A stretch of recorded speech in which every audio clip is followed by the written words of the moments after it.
जर आपल्या आहारामध्ये आपण फिशचा समावेश केला तर ते आपले हृदय आणि मेंदूच्या आरोग्यासाठी कसे लाभदायक आहे यासंबंधी आज आपण माहिती घेऊ. फिशमध्ये जे आहे आपल्याला 100 ग्रामपासून जवळजवळ 150 ते 200 किलो कॅलरी मिळतात. यामध्ये प्रोटीन्स 20 ते 25%, फॅट 5 ते 15 gram, omega 3 fatty acids, vitamin D, B12 आणि यानंतर कॅल्शियम, फॉस्फरस, आयोडीन आणि झिंक हे आपल्याला मिळते.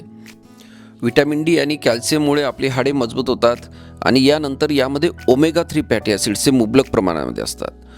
ओमेगा 3 फॅटी ॲसिड्समुळे आपल्याला DHA आणि EHA हे 2 घटक मिळतात. आपल्या मेंदू आणि हृदयासाठी हे फार आवश्यक आहे आणि यामुळे आपले हृदयाचे आणि मेंदूचे आरोग्य चांगले राहते, स्मरणशक्ती वाढते. त्यामुळे कमीत कमी एका आठवड्यामध्ये 2 वेळा तरी आपण माशांचे म्हणजे फिशचे सेवन केले पाहिजे. धन्यवाद.